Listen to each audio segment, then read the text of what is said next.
Hi guys, full reviewer में आपका स्वागत है दोस्तों। फाइनली मैंने देख लिया है सितारे जमीन पर। ये एक ऑफिशियल रीमेक है। चैंपियंस नाम की फिल्म आई थी, स्पेनिश फिल्म 2018 में। इसके बाद इसके कई रीमेक्स बने। एक अरेबिक लैंग्वेज में रीमेक बना सेम नाम से, फिर उसके बाद जर्मन लैंग्वेज में रीमेक बना, फिर इंग्लिश लैंग्वेज में एक फिल्म बनी सेम नाम से, और उसके बाद अब सितारे जमीन पर ये फिल्म बन रही है हिंदी में, जिसे आमिर खान लेकर आए हैं।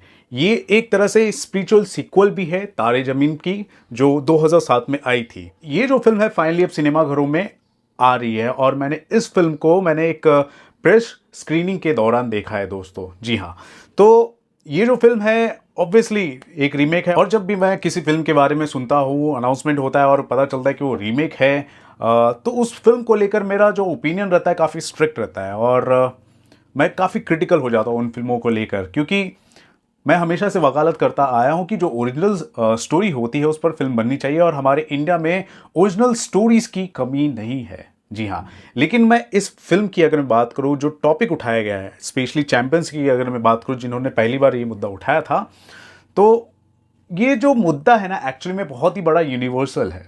जो हमारे स्पेशली एबल्ड भाई बहन जो हैं हमारे समाज में, जो लोग हैं वो और यहाँ पर फिल्म में बताया जा रहा है कि जो ट्रेनिंग ले रहे हैं, जो स्पोर्ट्स प्लेयर हैं फिल्म के अंदर, उन्हें डाउन सिंड्रोम है। ये जो चीज़ है ना, इसे आप इग्नोर नहीं कर सकते।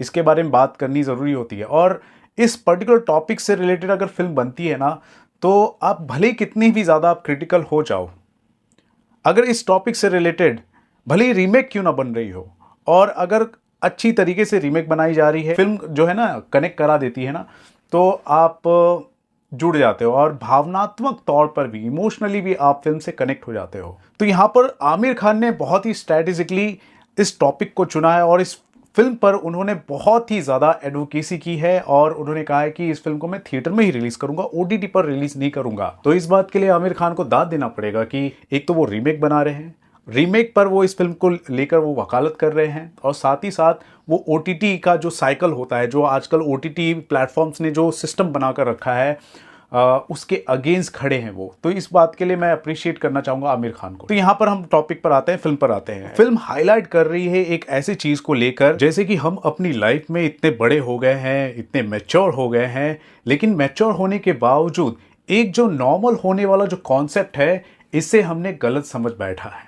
किसी इंसान या किसी चीज को नॉर्मल देखने का जो हमारा पर्सपेक्टिव होता है, और किसी इंसान या किसी चीज को नॉर्मल से कम देखने या समझने का जो पर्सपेक्टिव होता है, इन दोनों ही बीच के अंतर को हमने तय कर लिया है एक्चुअली में, कि हाँ ये ऐसा होगा। अगर ये चीज़ यूजुअल हुआ तो ये हमारे लिए नॉर्मल है, ये जो है यूजुअल से थोड़ा कम है तो ये अब नॉर्मल है।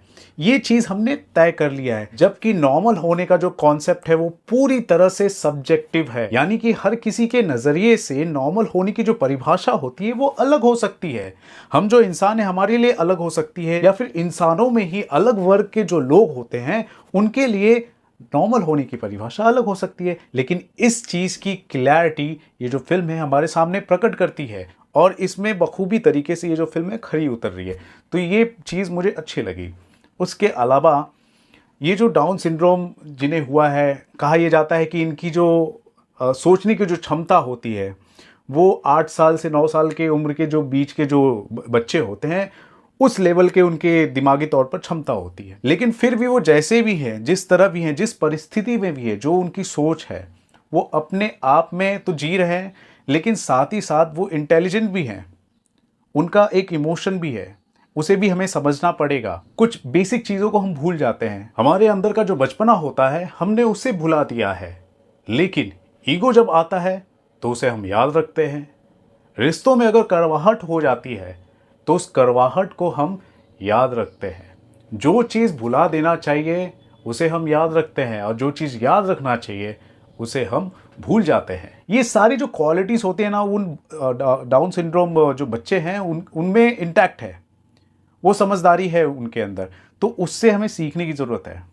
तो ये भी बात जो है ना, ये फिल्म रिफ्लेक्ट कराती है, और टॉपिक ही फिल्म का ऐसा ही है। फिल्म की जो स्क्रिप्ट है, जो कहानी, जो ओरिजिनल फिल्म की कहानी थी चैंपियंस की, चाहे कितने भी लोग फिल्म बना ले, कितनी भी रीमेक्स बनाए, कहानी तो यूनिवर्सल है ना, और यही जो कहानी है कनेक्ट करा जाती है।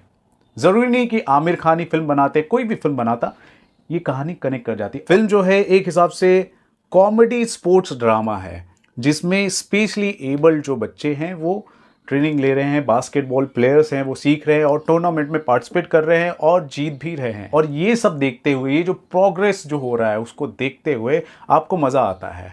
फिल्म के अंदर जो कोच की भूमिका निभा रहे हैं आमिर खान। आमिर खान एक बहुत ही ज़िद्दी किस्म के आदमी है, गैर जिम्मेदाराना हरकतें करते हैं। शराब पीकर वो एक्सीडेंट कर देते हैं और बाद में उन्हें सज़ा होती है कि बच्चों को ट्रेनिंग देना, इस तरह के बच्चों को ट्रेनिंग देना है।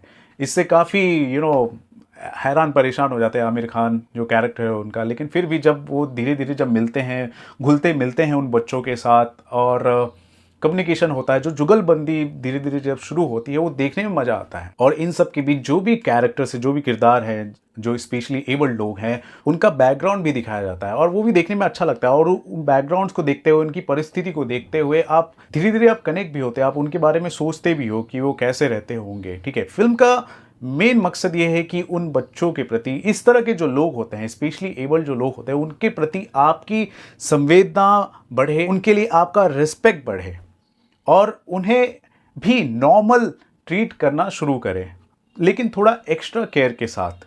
ठीक है, जैसे वो अपने हिसाब से ज़िंदगी जी रहे हैं वो उनके लिए नॉर्मल है, वैसे हम भी जैसे हम जी रहे हैं हमारे लिए नॉर्मल है। ये सिंपल सी जो चीज़ है, इसे समझाने की फिल्म कोशिश कर रही है और इसमें ये फिल्म कामयाब भी हो रही है। एक्टिंग की अगर मैं बात करूँ तो आमिर खान अच्छी एक्टिंग करते ही हैं, नो डाउट। लेकिन फिल्म की जो कहानी है, जिस हिसाब से चैंपियंस बनी थी 2018 की स्पेनिश, तो जो कहानी है, जो स्क्रीन प्ले है, इंटैक्ट वैसा ही रखा गया है, कट टू कट कॉपी बिल्कुल वैसा ही रखा गया है।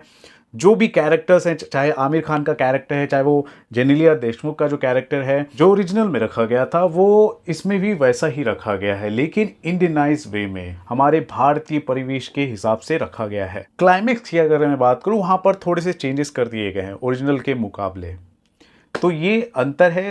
अदरवाइज फिल्म पूरी की पूरी कॉपी है, लेकिन इसे अच्छी तरीके से कॉपी की गई है। कहते हैं ना कि नकल में भी अकल होनी चाहिए, तो यहाँ पर एक अच्छी तरीके से नकल की गई इस फिल्म की।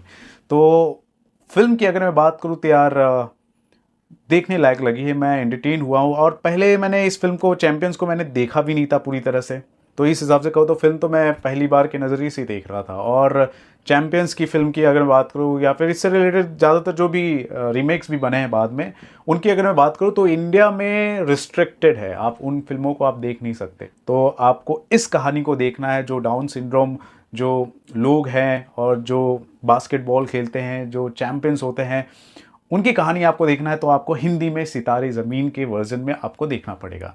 तो आमिर खान स्टारर ये फिल्म आई है और मैं आपको बता दूं, आप जल्द से जल्द अगर आप फिल्म देखना चाहते हो तो थिएटर में ही जाकर देखें, क्योंकि इसकी श्योरिटी नहीं है कि ये फिल्म जो है OTT पर आएगी। अमूमन लोग जो हैं एक रिलीज़ पैटर्न को ईजिली प्रिडिक्ट कर लेते हैं कि यार फिल्म अभी आ रही है 20 जून को, तो 2 महीने बाद ये फिल्म आ जाएगी अगस्त के दौरान, ऐसा लोग सोचते हैं। लेकिन ये जो फिल्म है आप थिएटर में ही देखो। थिएटर में जब ये चली जाएगी, उतर जाएगी, तो उसके बाद एश्योरिटी नहीं है कि ये फिल्म OTT पर आएगी।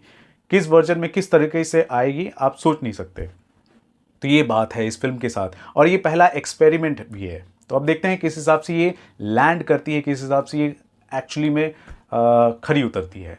लेकिन ओवरऑल फिल्म की अगर मैं बात करूँ, फिल्म देखने लायक है, लेकिन क्योंकि ये रीमेक है और शुरुआती के जो पल होते हैं, कुछ जो सीन्स होते हैं, स्टार्ट जो होता है फिल्म का, वो थोड़ा सा स्लो होता है, क्योंकि वो बिल्डअप एक तरह से होता है। और बीच बीच में कुछ बहुत सारे ऐसे सीक्वेंसेस आते हैं स्क्रीन प्ले के हिसाब से, जहाँ पर थोड़ा सा अनइवन सा लगता है स्क्रीन प्ले। ये कमियां हैं, अदरवाइज फिल्म आप देखने जा सकते हैं। अगर स्टार्स की, रेटिंग्स की अगर मैं बात करूं, तो इस फिल्म को 5 में से 3 स्टार्स देना चाहूँगा। तो ये है मेरा ओपिनियन अबाउट सितारे ज़मीन पर। आपने अगर ये फिल्म देख ली है तो आप बताएं आपको कैसा लगा। आप देखने जा रहे हैं तो आप कितने एक्साइटेड हैं इस फिल्म को लेकर, ज़रूर भी लिखें हमारे कमेंट सेक्शन पर दोस्तों। और देखते रहें आपका अपना channel Filmy Fever. This is Ravi Gupta signing off. Thank you, bye bye.